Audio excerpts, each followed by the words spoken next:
السلام عليكم ورحمة الله. ازيكم حبايبي؟ عاملين ايه؟ يا رب تكونوا بخير. معاكم شيماء من مطبخ زمزم وبلال. النهارده انا جايلكم بقى فيديو بعد غياب، معلش غصب عني، واسفه كمان على صوتي. كنت عندي نزلة برد جامدة انا والولاد. فالفيديو ده انا كنت مصوراه يعني من بدري وكده، فقلت بقى ايه انزله لكم ان شاء الله. نقول بسم الله، اللهم صل على سيدنا محمد وعلى اله وصحبه اجمعين. بصوا بقى، انا يعني كان فيديو تجميع، يعني انا اليوم ده رتبت فيه الدولاب وظبطته كده زي ما انتوا شايفين. وكانت طبعا انتوا عارفين الهدوم اللي بتطلع بقى صغيرة على الولاد وكده، بتطلعيها لأي حد يعني يكون محتاجها، أصغر منه أصغر منهم يعني. تمام. بس فمعلش أنا آسفة إن اتأخرت عليكم في تنزيل الفيديوهات، بس والله غصب عني الولاد كانوا واخدين دور جامد، سخونية جامدة، فما كنتش عارفة إن أنا أنزل يعني الفيديوهات مع إني كنت مصوراها. بس فده كان يعني يوم، يعني حاجة كانت في يومي فعملتها، انجزتها يعني. وكمان ظبطت بقى المطبخ واستعديت كده ان شاء الله الشهر الكريم. ربنا يا رب يبلغنا رمضان احنا وانتوا يا رب. ربنا يسلم رمضان الينا ونسلم رمضان الينا يعني. تمام. يا رب اجعله كده ان شاء الله شهر الخير باذن الله. وربنا يا رب ينصر اهل فلسطين باذن الله ان شاء الله، واهل السودان كمان ما تنسوهمش بالدعاء يا بنات. يا ربنا يا رب يفرج كربهم ان شاء الله باذن الله، ويقف الحرب عنهم باذن الله يا رب العالمين ان شاء الله. بس دايما تدعوا لهم يعني في صلاتكم وكده. بس ده كان يعني عملت روتين معاكم، نظفت المطبخ بقى استعدادا للشهر الكريم. هو كده كده يعني احنا على طول طبعا لازم نبقى البيت نضيف. بس اهو يعني الحمد لله رب العالمين.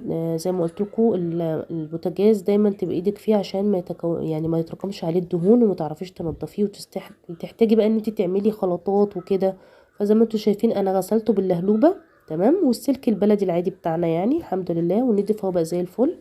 وكمان مسحت الارض المطبخ ومسحت المطبخ ولمعت بقى كل حاجه، وغسلت كمان المطبخ من فوق. بس طبعا عشان ما اطولش عليكم الفيديو انا ما جبتهوش معاكم. وكل الحيطان دي اتلمعت الحمد لله بفضل الله.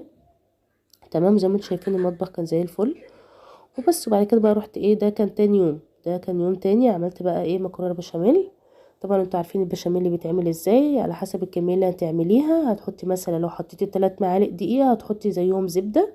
وهتحطي برضو زي ما انت حسب الكميه اللي عندك. هتعملي مكرونه كتير كيلو مثلا او اكتر بتزودي الحليب، اقل بتقللي في الحليب. تمام. وهتحطي الحليب تدريجيا شويه شويه، وتوطي عليه النار وتقعدي طبعا تقلبي فيه. تمام. لغايه لما يتقل معاكي. طبعا كلنا عارفين البشاميل بيتعمل ازاي. تمام.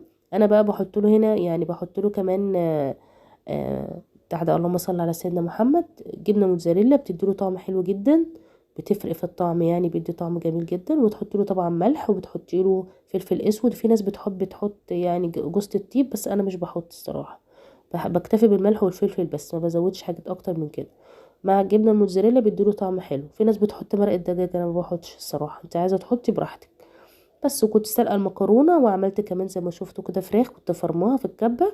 وبتعمليها بالبصل، تقطعي البصل تشوحيه، وبعد كده تروحي حاطه الفلفل الرومي، وتروحي حاطه الفراخ، وتحطي لها برضو ملح وفلفل وكمون بقى وكزبره. تمام. بس عايز تحطي بابريكا حطي براحتك، انا مش بحط. بس. وتسويها كويس. وبتعملوا طبعا انتوا عارفين بنات يعني كلنا شاطرين، كلكم شاطرين ما شاء الله. في ناس بقى بتعمل ايه، بتحط طبقه مكرونه وتحط بشاميل، وبعد كده ترجع تحط الفراخ وترجع تحط الطبقه التانية. وممكن برضو تعملي كل الخليط على بعضه زي ما انتوا عايزين براحتكم. يعني ممكن تحطي تقلبي الفراخ مع المكرونه تقلبيها، وتحطي شويه بشاميل وتفرديها في الصينيه، تحطيها في الصينيه، وتروحي حاطه لها طبقه البشاميل من فوق، برضو هتطلع كويسه جدا وطعمها جميل. تمام. بس هنا كنت بقى كان خلاص البشاميل استوى، كنت بوريكم هنا المكرونه بحط عليها شويه بشاميل واقلبها كويس. وبعد كده زي ما قلت لكم حطيت برضو طبقات طبقات كده زي ما انتم شايفين. حطيتها بقى كده اهوت. وخلاص دي بقى كنت خلاص هدخلها في الفرن. تمام. هما كانوا ما شاء الله عملت صينيتين بس كده. وبتحطيها بقى بتدخليها في الفرن. عايزه بقى كميه البشاميل دي راجعه عليكي انت. انا عن نفسي انا بنحب البشاميل كتيره في المكرونه، يعني ايه تبقى في من جوه كده ايه يعني بشاميل. تمام. بس بقى انا ما لحقتش اصور احنا وبناكل، فقلت لكم بقى ايه وريتكم يعني ايه قطعه كده منها كانت بردت شويه وكانت اتمسكت، لان هي الاول ما احنا بناكلها بتبقى سخنه جدا، فبتبقاش الحيط قطعه طالعه بقطعتها يعني. تمام. متنسوش يا بنات اللايك، الله يبارك لكم ويصلح حالكم يا رب ان شاء الله. انا بتاخر غصب عني والله، بس ان شاء الله ربنا يسهل وننتظم. ده كان الفيديو بتاعي. متنسوش اللايك وتشتركوا معايا في القناه. وتفعلوا زر الجرس عشان لما انزل فيديو تشوفوه تمام يوصلكوا. كانت المكرونه طعمها خطير يعني حلو جدا.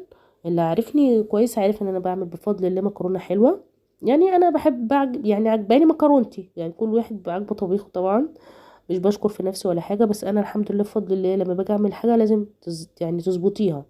مش هتظبطيها وتديها يعني مقاديرها وحاجتها مظبوطه مش هتطلع منك حلوه. لو شلتي منها حاجه قللتي حاجه مش هتطلع حلو. فدايما تظبطوا الاكل عشان يطلع طعمه حلو ومميز تمام. بس ده يا بنات كان الفيديو بتاعي، يا رب يكون عجبكم. يعني بعد يعني اتاخرت عليكم معلش اسفه. بس كده وادعوا لي ان شاء الله بالشفاء العاجل، وادعوا لولادي عشان تعبانين ربنا يشفيهم ويعافيهم يا رب قادر كريم، ويشفي كل مريض يا رب العالمين. وربنا ينصر يا رب اهل فلسطين واهل السودان باذن الله، ويرفع عنهم الحرب باذن الله ان شاء الله. ربنا قادر على كل شيء. شكرا يا بنات ليكم، ربنا يبارك لكم. وما تنسوش برضو اللايك بس، وتكتبوا لي كومنت حلو لو الفيديو عجبكم. شكرا جدا ليكم. انا باكل في باكل في المكرونه.